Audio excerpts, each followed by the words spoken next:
Okay, if you can just give me a thumbs up, Anne, if you can see the screen okay. Yeah, looks great. Okay, perfect. Well, thanks very much for the invitation. We usually start off with a safety share in all our meetings with Newmont. So my safety share today is that I had a dental appointment this morning. About 15 years ago, I was walking down the neighbour's driveway with my hands in my pockets of my jeans. And, you know, my mum always used to tell me, don't walk with your hands in your pockets, because if you fall, you won't be able to save yourself. And it's true. And I tripped on the neighbour's driveway, couldn't get my hands out of my pockets, fell on my chin, split my chin, almost broke my jaw, and crushed all of my back molars. And 15 years later, I'm still dealing with the consequences, root canals, crowns, all the rest of it. So that's my safety share today. Don't walk around with your hands in your pockets, because it's perfectly true. If you fall, you won't be able to save yourself. And I apologize if I lisp occasionally, because I was very frozen earlier today. So yes, thanks for the invitation. This slide is the only slide that is going to have Newmont on it, because this is a sort of very personal ramble through my career in exploration and mining. So all my personal thoughts about it, rather than anything directly from Newmont.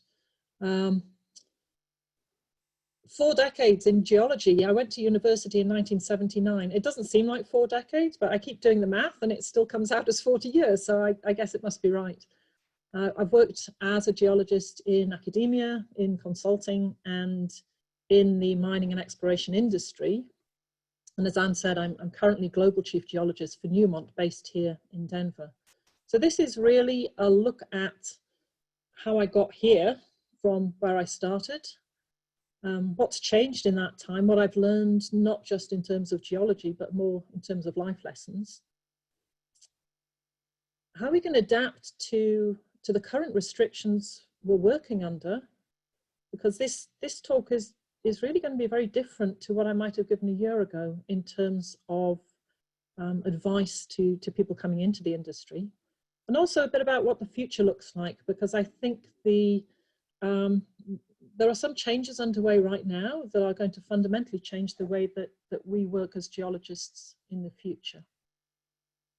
Just a quick question, are you seeing, because I've still got a panel here at the right hand side with the thumbnails of people's faces, are you seeing that grayed out, or are you just seeing the presentation? We just see the presentation. I think okay. that all the Zoom stuff is different. Okay, that's perfect. Thanks. Yeah, thanks for checking. So, to get anywhere in life, I guess you need a plan. And by the time I'd done a couple of my 3 years at university as an undergraduate, I knew that what I was really interested in was hard rock geology.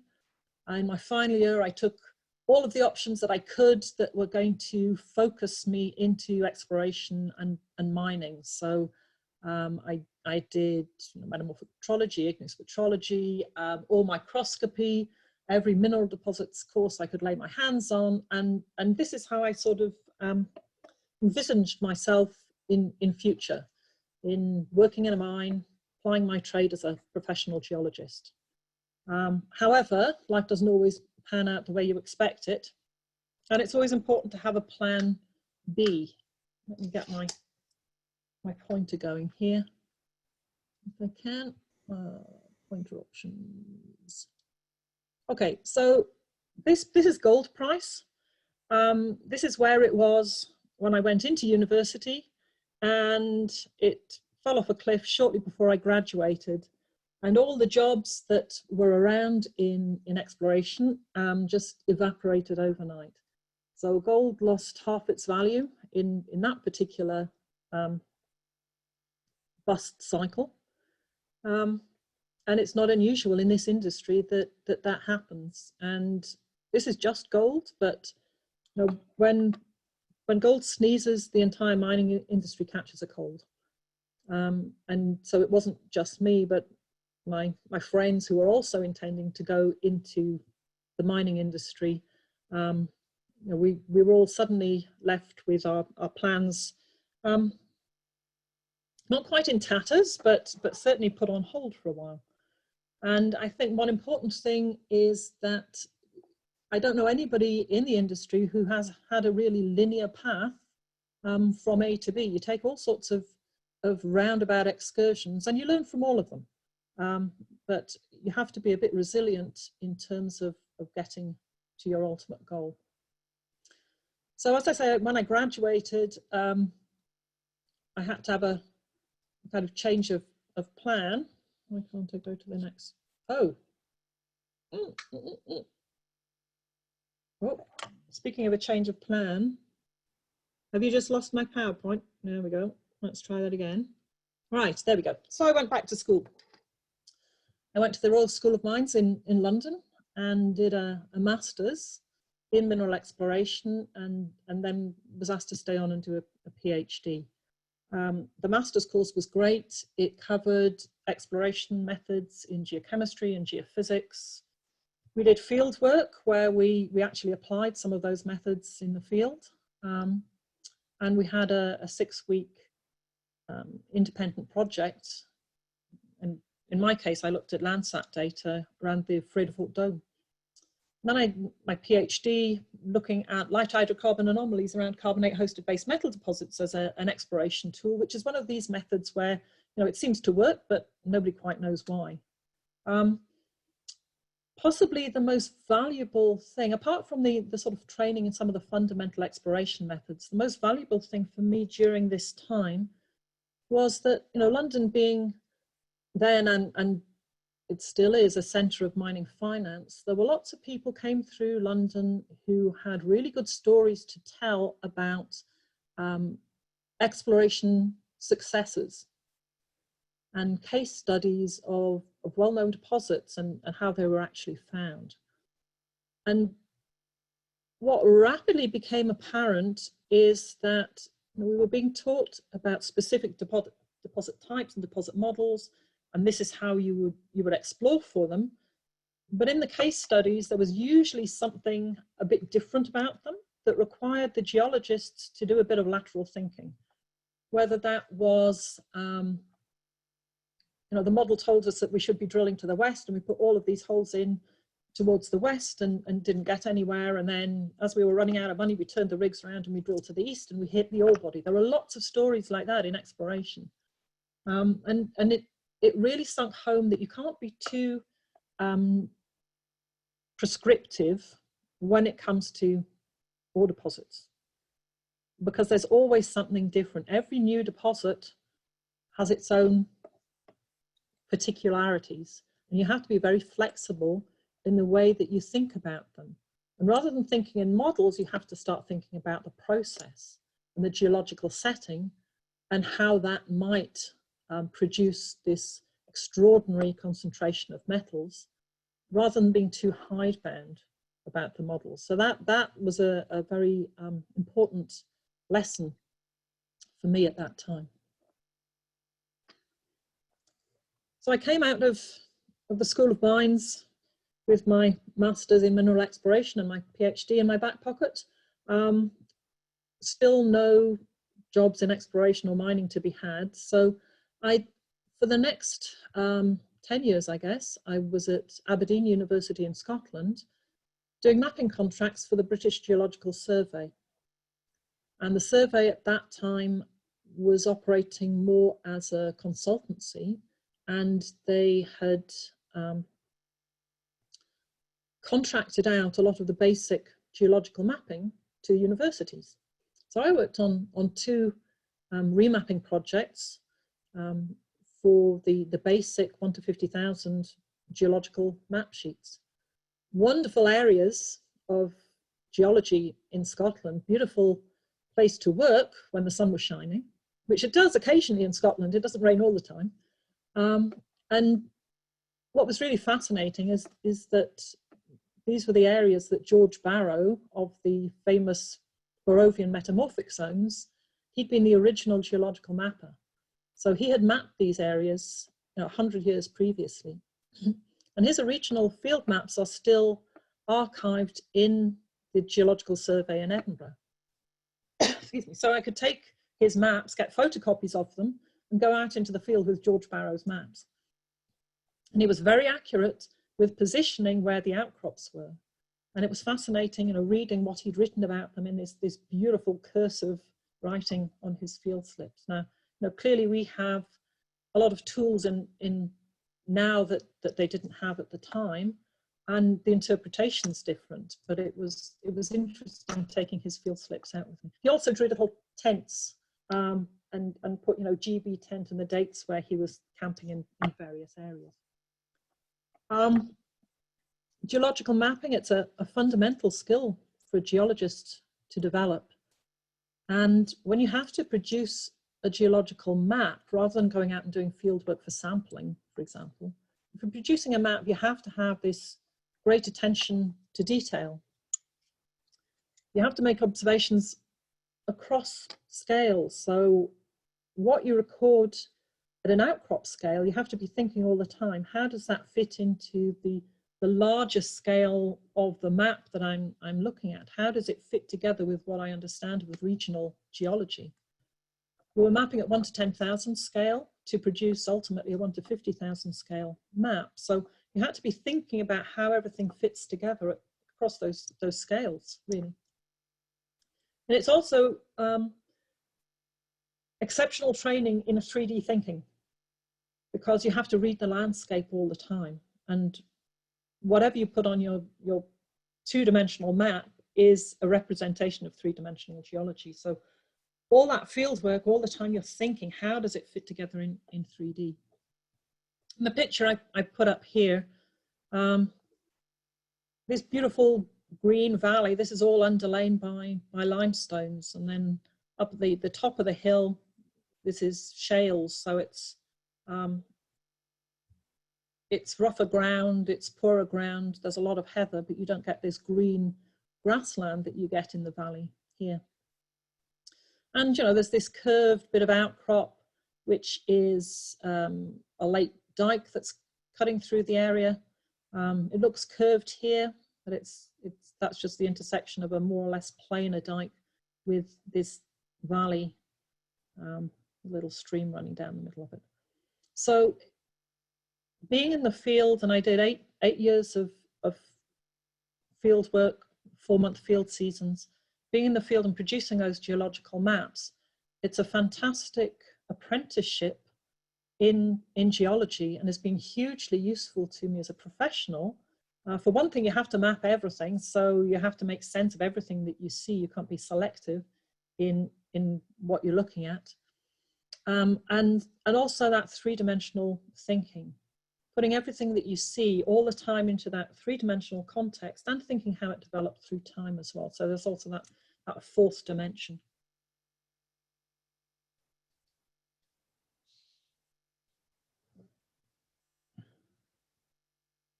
Oops, a little box here that I'll try and get rid of. Okay. So, so what's changed since we did those mapping contracts? Well, for one thing, we had no cell phones. So when you went out in the field in the morning, that was it. You were out for the day without any way of contacting anyone or for anyone to contact you. So if there was a safety issue, a medical issue, nobody would raise the alarm until you got back to the accommodation at night. So a huge advance, that now there are cell phones, sat phones, all sorts of alarms that you can take with you if there's a problem when you're out in the field. There were GPS systems, but they were very low resolution. They weren't good enough resolution for us to locate ourselves accurately on a 1 to 10,000 map. So all the location was done by triangulation. If you stopped at an outcrop, you had to find 3 points that you could recognize in the field and you could recognize on your map, and then use a sighting compass to locate yourself. It could be very time consuming if you didn't have a clear line of sight to something obvious. So having GPS now is just fantastic because you know where you are very accurately all the time. So I would say that having to rely on triangulation, you got very good at understanding the scale of the map that you have in your hand and relating that to the scale of what you're looking at. So you kind of knew where you were all the time, but it would be nice to have the GPS to give you that accurate location. We took paper maps out in the field. So you take a 1 to 10,000 base map and that's what you'd map on. Now you can take a tablet out with various different layers of data and you can zoom in and zoom out as needed. We didn't have that, and because you're logging everything out in the field, you're not going to take your sort of regional scale map out with you as well as the field map. So a huge advance there, being able to take so much more data out on a tablet. When we started these mapping contracts, we were using notebooks, and we then went to these data slips where there were various boxes that had to be filled in to record data, structural data, sampling data, to record all of that in the same way. And then these were then input into the database at the Geological Survey, whereas now you just make all of those records as digital records straight away on the tablet. That's got to be an advance. You know, using these data sheets instead of a notebook was an advance, because previously the notebooks had been given to some poor person at the BGS who would then have to try and work out what somebody had actually written. Whereas, you know, if you're filling the boxes in, then it's a lot easier to transfer that data into a database. However, anytime you have any sort of data rehandling, you introduce error into it. And finally, we did hand-drawn clean copy maps that were then digitized by a draftsman at the BGS. And those draftsmen didn't have geological training necessarily. So now there's the advantage that the geologists can actually digitize their own maps, which has got to be good. Though I would say that when you're drawing maps by hand, your hand is subconsciously following what you saw in the field. And it's a lot more difficult to do that when you're digitizing with a mouse. So that we still haven't quite sorted that out. So there are kind of pros and cons between the digital GIS versus hand drawing your map and then digitizing it afterwards. So after the mapping contracts, moved from Scotland to Canada. I worked at McGill University as a sessional lecturer and a postdoc for a number of years, and then got the opportunity to move into consultancy. I worked in greenfields exploration, where you're just trying to identify the exploration targets. In brownfields areas where, you know, you're working, here's a mine and this is the big exploration package. So in brownfields areas, you have some sort of template where you know what type of deposit you're dealing with and looking for. And I also worked in operating mines, both in near mine exploration and also doing quite a lot of geotechnical work. So building structural frameworks to help with pit stability, for example. And I put a couple of things in quotes there, you know, the proof of the pudding is in the eating, or put your money where your mouth is. Working as a consultant was a bit different to the previous work, because it's a lot more immediate. And, you know, as an academic, you have a hypothesis, you write a paper about it, and probably the worst that can happen is that somebody else is going to write a paper refuting your conclusions, and things are going to get a bit heated. As a consultant, you write a report and somebody's going to spend a lot of money drilling on your suggestions. Or in the case of building a model for pit stability, if you get it wrong, you could potentially kill people. So, you know, the stakes are a bit higher in consultancy than they are as an academic. There's a bit more pressure, but it was a lot of fun. And I was marketed as a principal consultant in structural geology, which basically meant being a good field geologist. I'm not a specialist structural geologist by any means, but the ability to put things together like conceptually and mentally in 3 dimensions and understand what the overall architecture was a set of skills that were highly marketable in the exploration and mining industry. So now these are the places, the countries, the localities that I worked in. And lots of those places I went back to more than once. And what I found to be really useful, when I got to site and I'd be given some presentation about, you know, this is the geology, this is what type of deposit we have, and various other, you know, this is how the regional setting fits with the deposits. I found it very useful just to say, and how do you know that? And I just keep asking, and how do you know that? And you find that there are some fundamental truths that are well established and that they're evident. You can observe them, or you can show that they're true. For example, if somebody says, well, the highest grades are all up against this fault. Well, you know, maybe you can go out in the pit and you can see that fault. So you can look at the grade data and the drilling and you go, yes, all the highest grades are up against that fault. And those sort of things, you know that you need to include them in any sort of model that you're putting together, because your model has to be consistent with those. That builds the framework that you can't get around. Then there are what I called interesting orphans there. So people will tell you some things and you go, well, that's interesting, but I have no idea how it fits into the greater scheme of things. For example, I can remember being underground with a mine geologist, and he sort of peered at the wall and he said, we're probably about 10 meters away from the hanging wall of the ore body. Well, how do you know? Because it all just looked like black rock to me. He said, well, you see here, the garnets you have these little red garnets, but then as we continue down the drift, the garnets, they kind of purple and they're a bit bigger. And he said, by the time we get to the hanging wall, you have these real purple garnets, and sometimes they're about the size of a golf ball.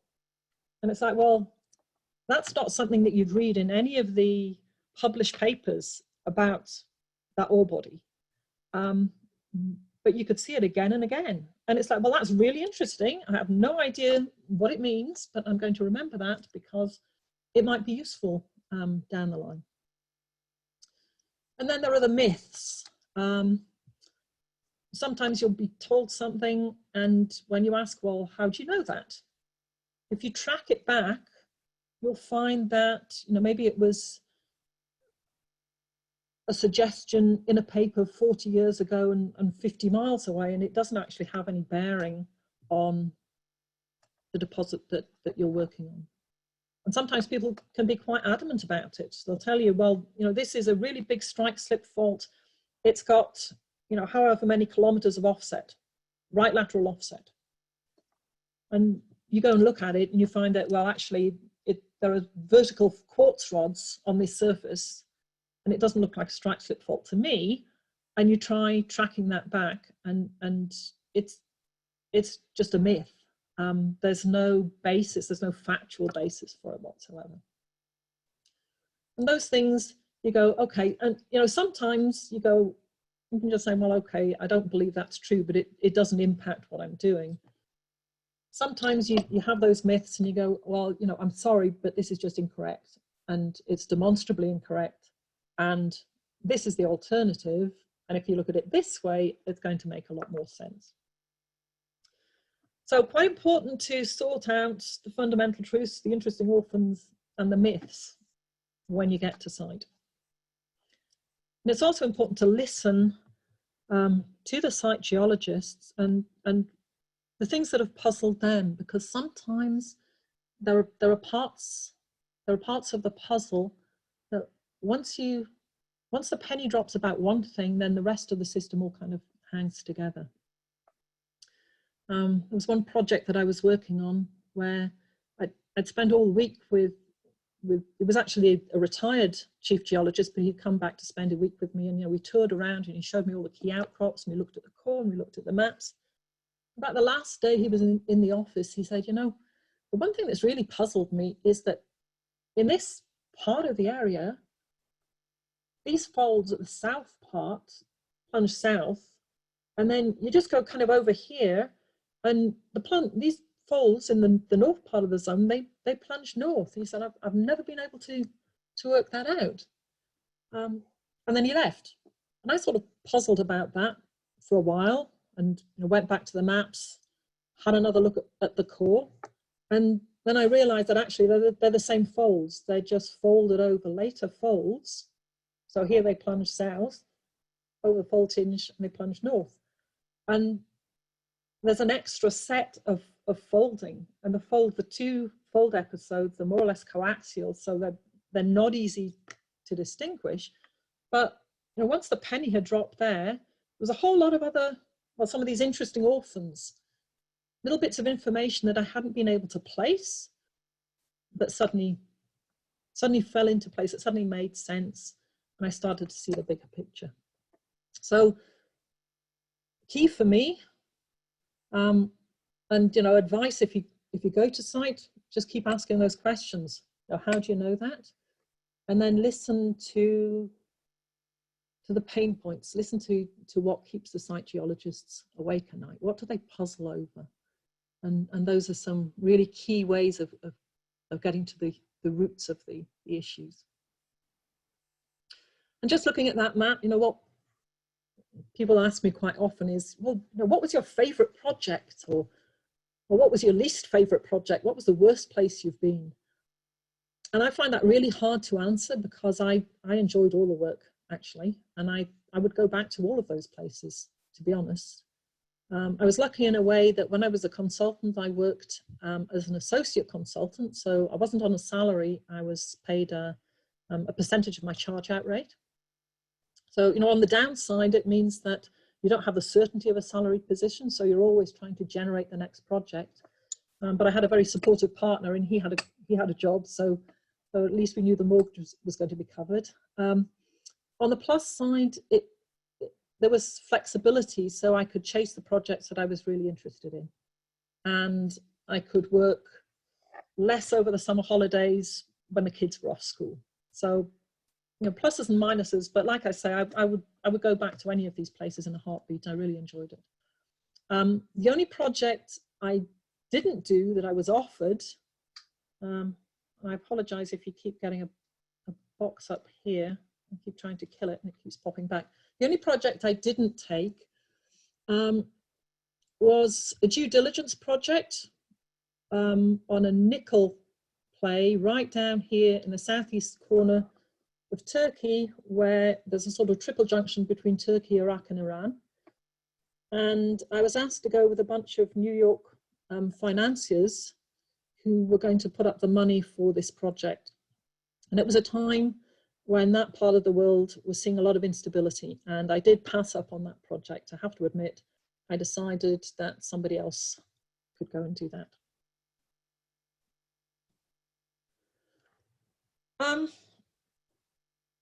So, having been very positive about my experience working different places around the world, into every career, a little rain must fall.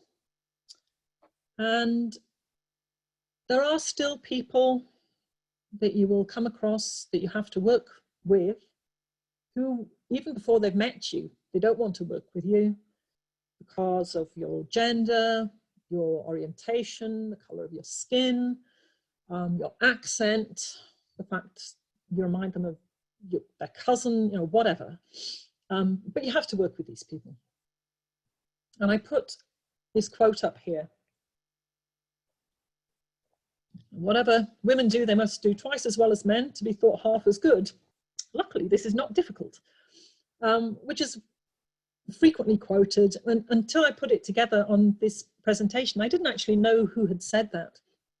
But it turns out Charlotte Whitton was the mayor of Ottawa, so the capital city of Canada in the 1940s and 1950s, and clearly came up against the old boys club and had a hard time being accepted, at a time when women were just not in politics.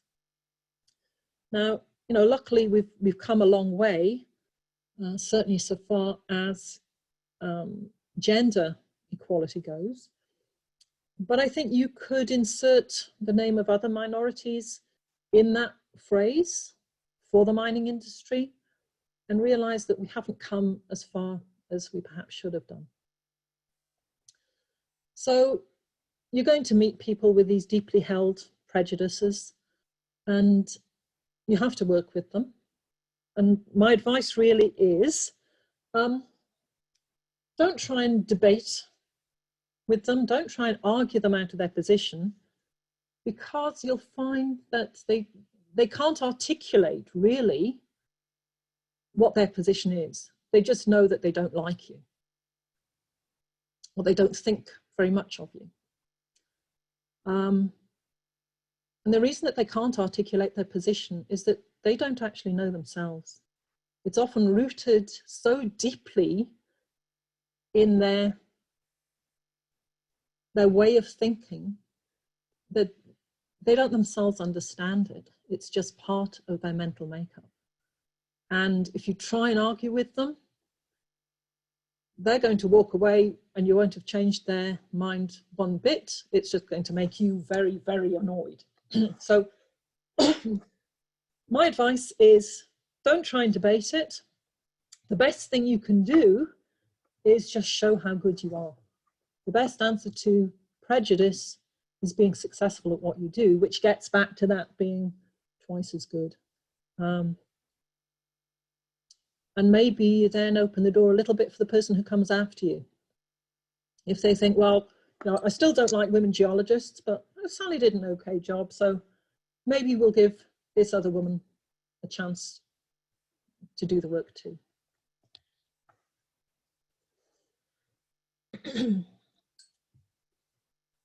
So I moved from consultancy into industry. Having done 12 years as a consultant, I then went to Goldcorp and worked in technical services and in exploration, basically as an internal consultant to the company. Goldcorp then in 2018 went to a model where the technical work was done at site, and in corporate we were going to be very much more advisory or auditing the work, and that didn't seem like as much fun, to be honest. And I got the opportunity to go to a mine in Nova Scotia to be Chief Geoscientist for Atlantic Gold. Very much smaller mining company with one mine in operation that's shown in the picture here, another couple of mines going through the permitting process, and then a large packet of exploration ground. And I got to run the whole thing. So I had the mine geologists, the exploration teams, the project geologists all reporting to me. So that was a lot of fun. And it was very useful for me because it's the only time that I've worked at a mine site 5 days a week. And I realized just how rapidly things happen at a mine. So, you know, for any sort of adrenaline junkies on the call, mining geology might be for you, because things happen in such a rapid fire fashion. You have to be ready for anything.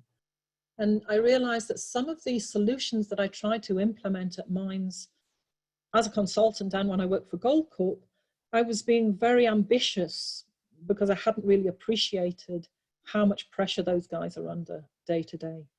And it's you know, changed my view of what is possible in terms of change management at a mine site. And at Atlantic, it's turbidite hosted gold in quartz veins of various sizes. And I put this upper image up here. This is argillites that host some of these quartz veins. That vein is about 1 centimeter wide. Over here, we've got arsenopyrite with gold hanging around the arsenopyrite. Here's gold in that little quartz vein. And this is a garnet, and it's full of gold. And I've never seen anything like that before in my career. And I put that up there just to say that even after all of these, however many decades, geology still has the power to produce something astounding that you haven't seen before, and that stops you in your tracks.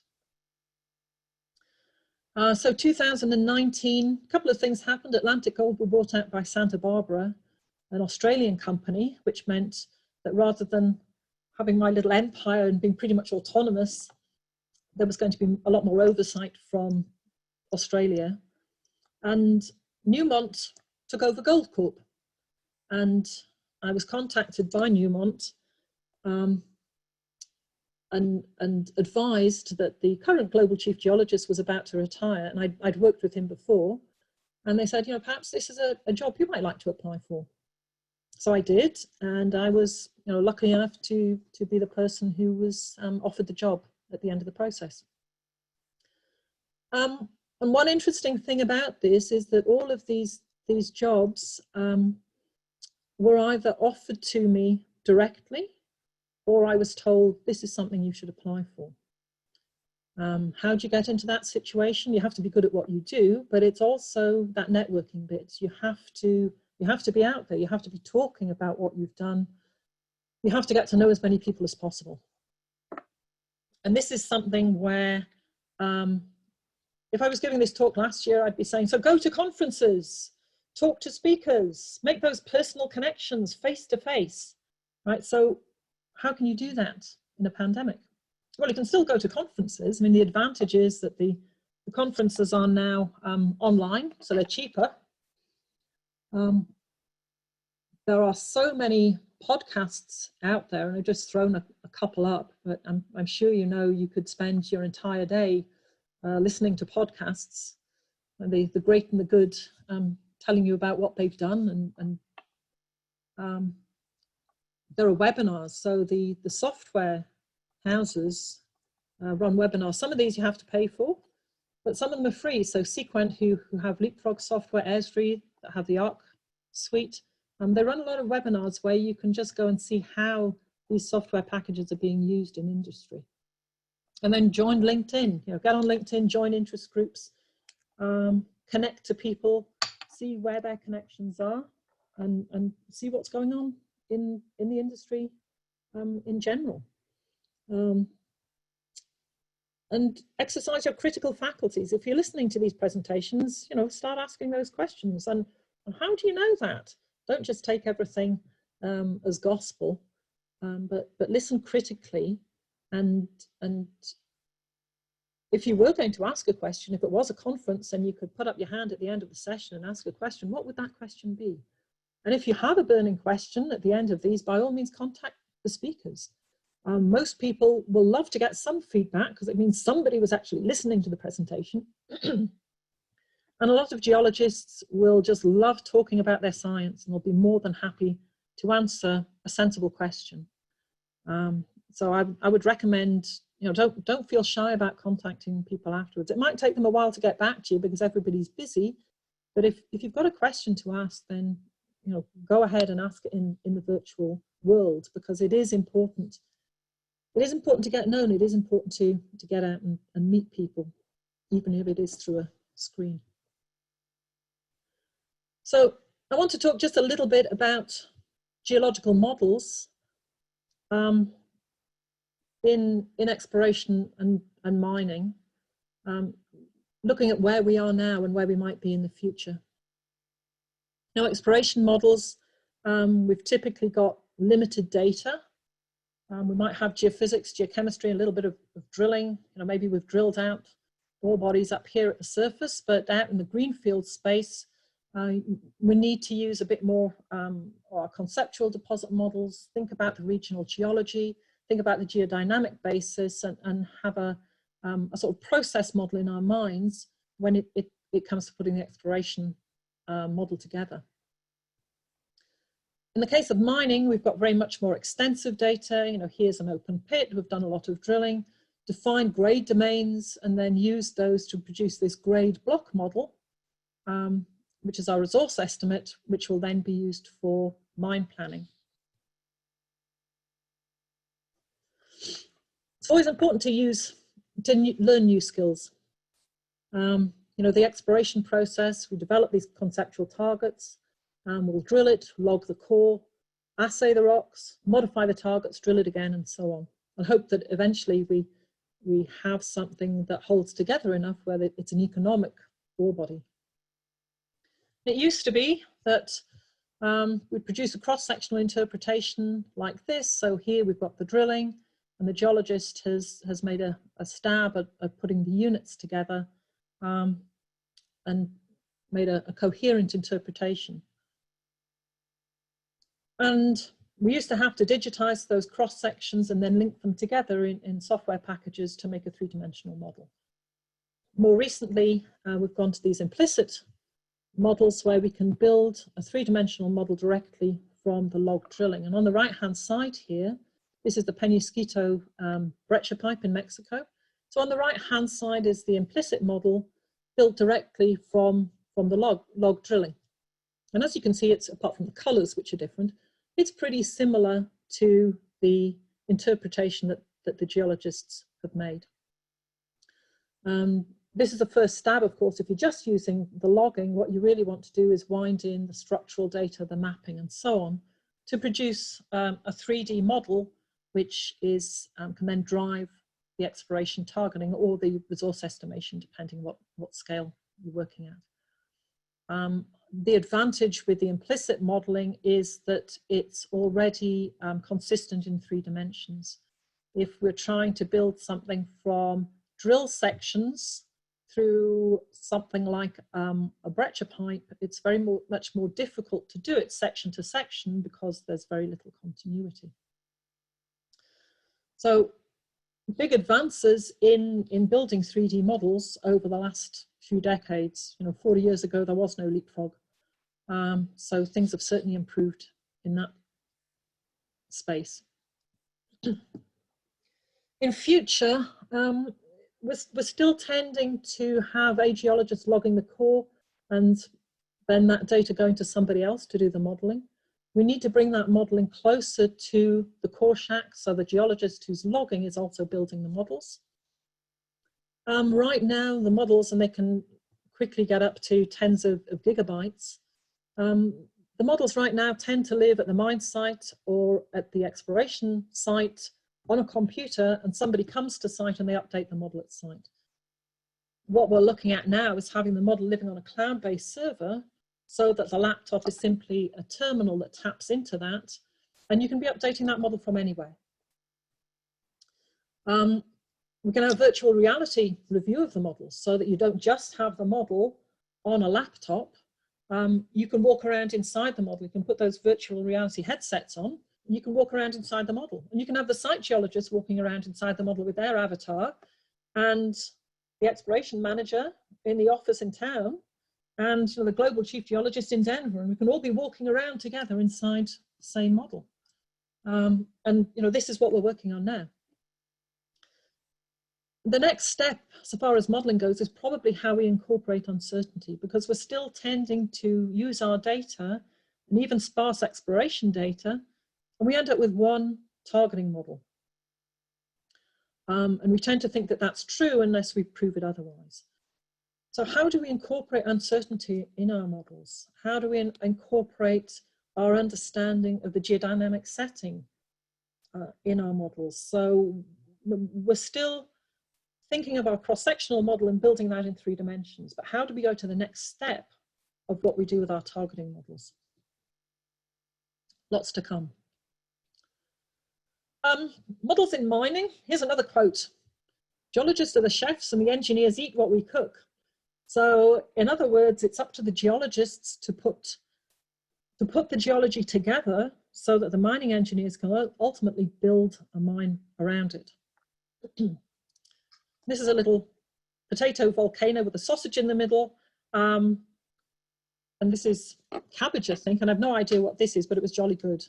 So another bit of advice, become omnivorous and don't worry too much about what you're eating some of the time. So, for mine planning, we've done infill drilling. We might have the deposit drilled out on 12.5 meter centers. There's a very rapid rate of drilling, logging, assay, and modeling. But our models are more predictable.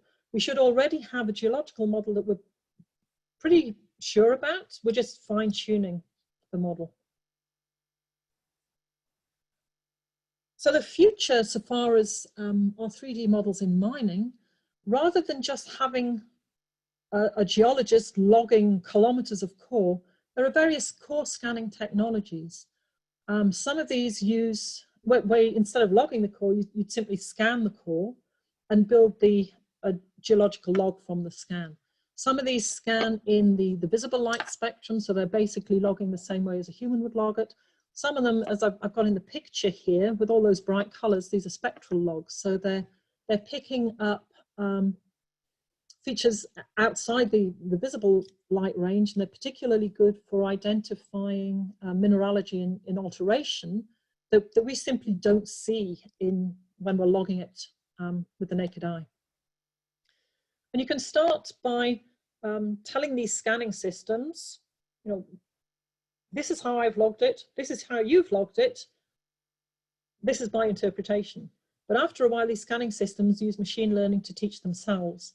So they can just go off and log the holes for us and come up with a log, and then we can check and make sure it's okay. But if we have these modeling software, you can build our models directly from logging, and we have scanning software, you can scan the rocks and build the logs, then we can get them to talk to each other. So the next step is basically cutting out that geologist who's looking at the core completely and having the scans update the models.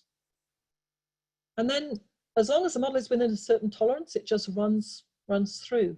You need some sort of flag so that if there's an issue, if the model does something unexpected, then the geologist will go and check and review and fix whatever's wrong. But you know, that is the next stage of really what we're doing with this scanning technology. The holy grail, of course, is being able to tell how much metal you've got in the rock, because that's not something that these scanners will tell us. And for gold, we're still relying on fire assay technology, which has been around for centuries. But if we could also have grade models built directly, that would really speed up the process. So the question there, will we need mine geologists? Well, there's another quote, you know, even if computers will outsmart us, we can still be the most creative act in town. Computers are really good when they have a lot of data and it follows specific patterns. Humans are really good when we don't have much data and we make those creative leaps or intuitive leaps, those aha moments where you suddenly see how it all fits together, even though you don't really have all the data that you need. And that's where, you know, we can let the machines do all the grunt work that takes a lot of time and is repetitive, and we can be there providing the creativity and the intuition that the computer is never going to come up with. So will we still need mine geologists? Yes, for sure. Will we need fewer geologists?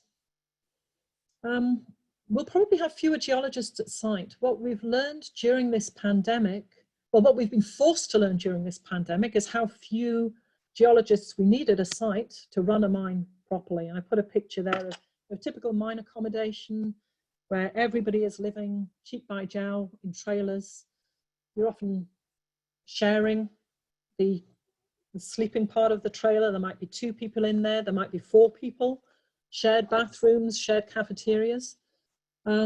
We've had to cut down the number of people going to site. And what we've realized is that the sort of rosters that we've had, you know, 4 days on, 3 days off, 8 days on, 6 days off, 2 weeks on, 2 weeks off, these rosters have been the same for decades. Nobody stopped and thought, is this really the best way to run the business? And because we have all these technologies, a lot of the work that we used to have to do at site, we can now do remotely in an office.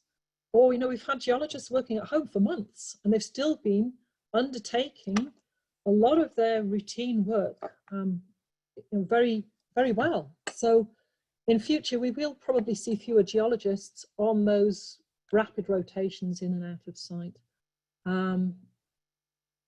which has got to be good for the geologist as well, because it can be very disruptive to your life to have to travel that much.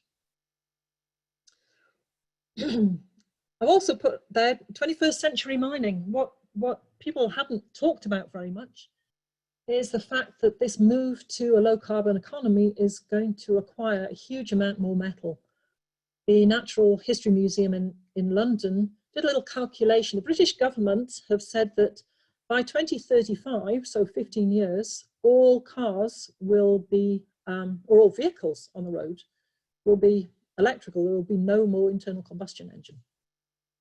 And the Natural History Museum did a little calculation with the number of cars currently on the road in the UK, and said that, you know, if now we suddenly went to all electric vehicles, it would require half of the current global production of copper, 3/4 of the global current production of lithium, the entire global current production of neodymium, and twice the global current production of cobalt.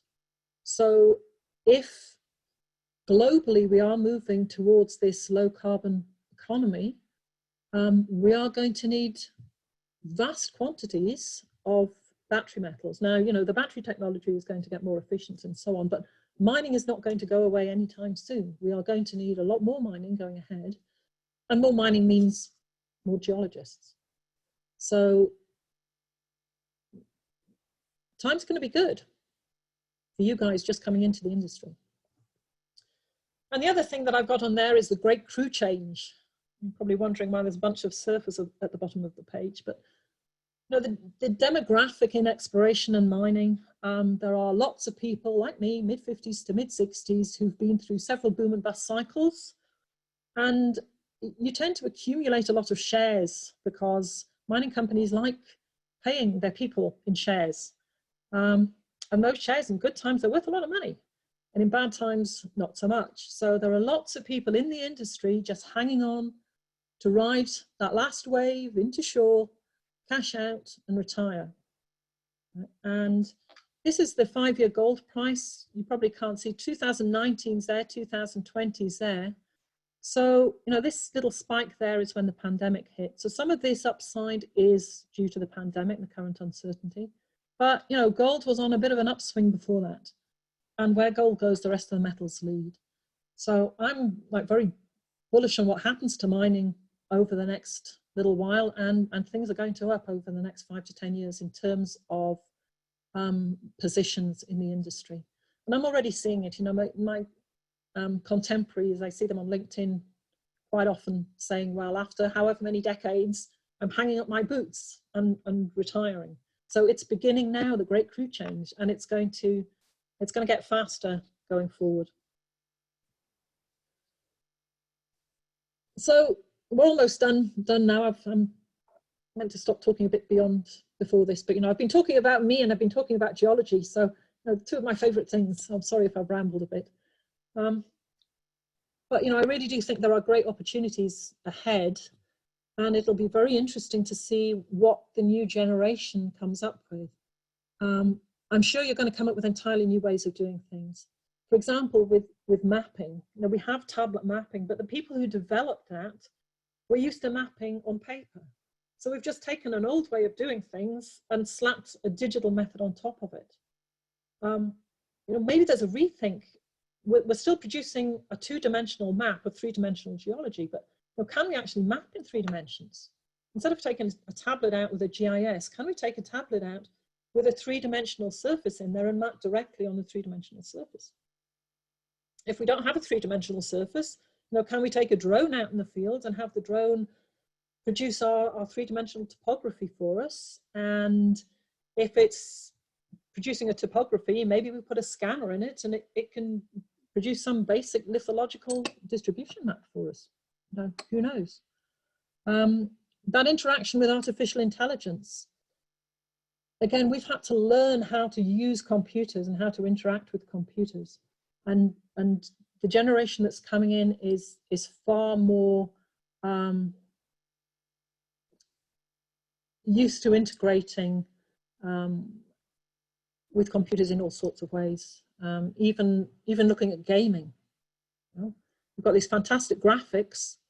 We've got these different routes to get to a solution. We've got people connected worldwide, working as a team to get to that solution. You know, maybe that's how we do exploration targeting in the future. And I think the environmental awareness, the power of diversity and the partnership with communities is something that your generation is just going to take for granted.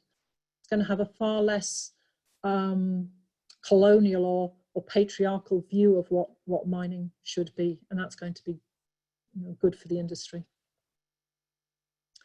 I have one final slide here which is, you know, having talked about all this sort of virtual stuff and connecting at a distance and using gaming technologies, ultimately the truth resides in the rocks, and you can't get away from that fieldwork part of it. And for me, the most important skill has been that ability to see geology in 3 dimensions, and I got that from field mapping. So take every opportunity to get into the field. Where you are, you're in just the best natural laboratory for doing that. So, you know, when you go hiking, don't just look at the scenery around you. Think about what it's telling you in terms of geology, and make some predictions in 3 dimensions. Try and read the landscape. Hone those geological skills every opportunity you've got, because whatever field you go into, that ability to see the geology in 3 dimensions is fundamentally what defines the science. And I'm going to stop talking now. I rambled far too much, for which I apologize, but thank you for giving me the opportunity to do it. Great, thank you so much. We probably have time for a couple questions if anybody has any. And I do have a question, but I was going to make that announcement real quick. Oh, Yeah, Sally, thank you so much. This was a fantastic talk. I really enjoyed it. So just real quick for everybody, any students out there, the SEG student chapter is putting on a gold painting event over fall break. So October 20th and October 19th and 20th. It's that Monday and Tuesday. And if you're interested, there was an email sent out in the sale newsletter, and I just sent my email to the chat. So if you're interested, just shoot me an email, and then I'll sign you up for that gold painting event. And then my question for you, Sally, is, so obviously there's been a lot of talk for several years about, and you mentioned it here, but diversifying our mineral supply for all these critical metals. But there also seems to be, especially in the US, like kind of almost like a backlash of a lot of like really hardcore environmentalists. And of course, we have to protect our environment, and we have to do more for that. But yeah, how do you see the future of mining, especially for these critical metals in the US? Just your perspective on that as we, like you said, transition to a zero carbon economy. I think the mining industry has done a really bad job in getting out in front of this. Yeah. I think we've been far too apologetic about the fact that we have to mine. Mm-hmm. You know, humankind has been mining ever since they first realized that actually, you know, those rocks over there make better stone axes than these rocks over here. And we're going to be mining for the foreseeable future. And because we're going to need vast quantities of these metals, it's going to drive the price up. It means we can mine lower grade, which probably means really big open pit mines, which nobody likes. We have to make the case that this is inevitable. And for sure, we can say we're not going to mine in the US, we'll go and mine somewhere else where we don't have the same environmental control. But, you know, that's a bit hypocritical to say somebody else can pay the environmental price and not us. So I think, you know, we have to get out ahead of the story here. We have to partner with the environmental groups, because, you know, mining companies don't want to destroy the environment any more than anybody else. But, you know, we haven't attracted those environmental scientists into the industry because it's been this very sort of combative relationship. So we really have to make the case that, you know, we need people who care desperately about the environment to work with us, because we don't necessarily know what we don't know. So we somehow have to develop that idea of partnership rather than it being a sort of battle all the time with mining on one side and the environment on the other. I don't have the solution to how we do that. I just know that going forward, we have to have that a much better relationship and have more, not just environmentalists, but have more social scientists, have more people who are experts in land rights or native history. We have to have those people on the inside. Yeah. We need those people working with mining from the inside, rather than beating us with a stick when we get it wrong. because we didn't have that expertise. Right. Absolutely. Thank you.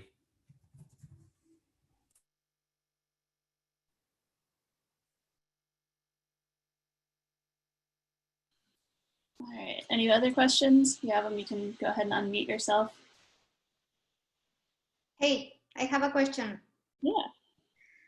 Hello, everybody. My name is Marta Gallegos. I'm from the University of Texas.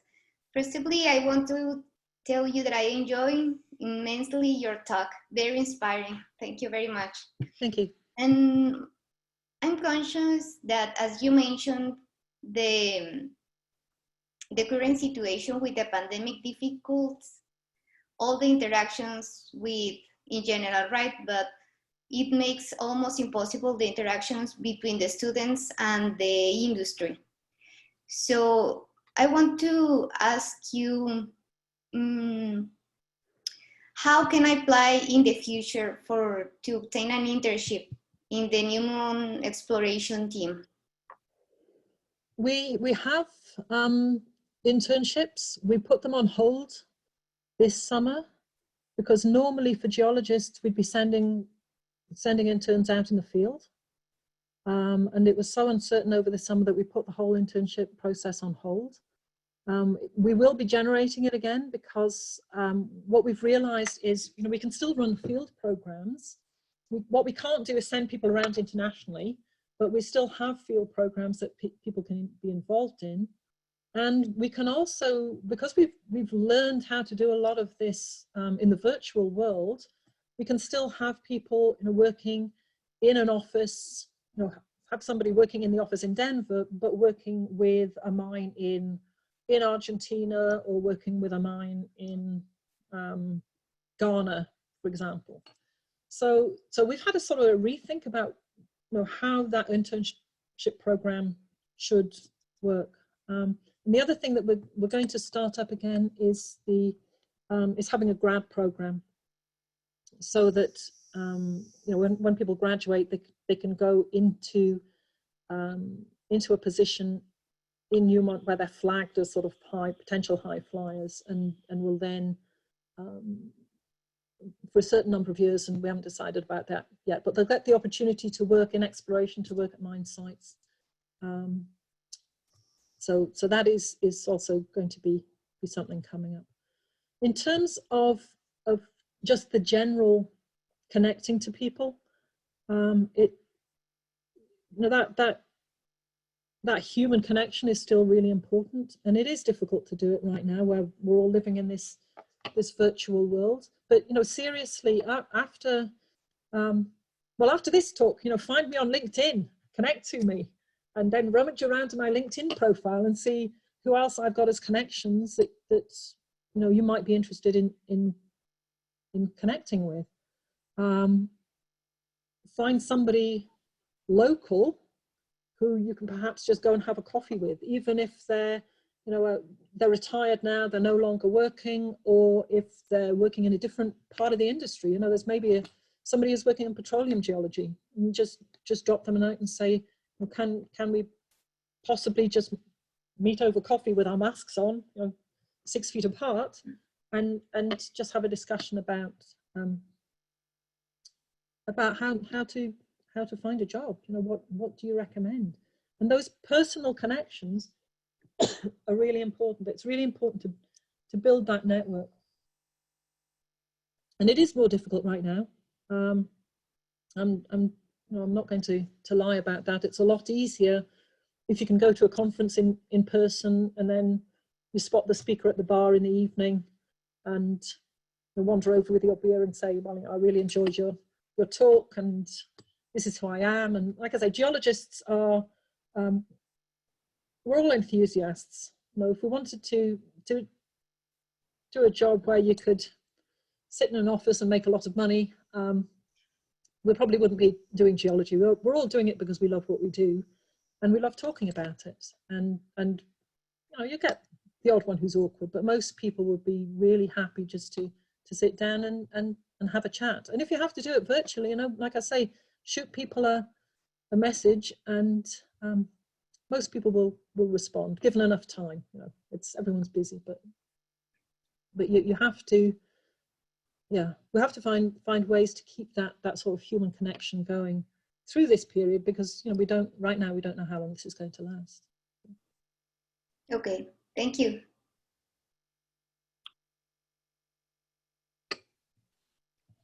All right, we're a little over time, so if anybody has any other burning questions, go ahead. But otherwise, I think we're about ready to wrap up the seminar. Well, thank you for your time, everybody. And like I say, I'm sorry, I did mean to leave more time for questions, but seriously, get yourselves on LinkedIn, find me and send me a request to connect. And if you have any questions, by all means, ask them in that forum, and I will get back to you. And yeah, all the best. It's a great industry to be in. I've had a lot of fun, and I'm still having a lot of fun, and that ultimately is what it's all about. Yeah, that's great to hear. Thank you so much for joining us. We really appreciate all of your insights. Yeah, thank you very much. You're welcome. Thank you.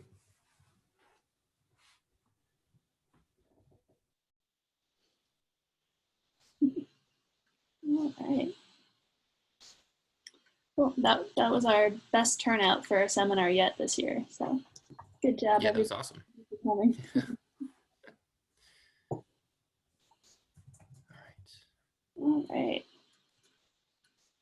We'll go ahead and end the meeting. Thanks again, everybody.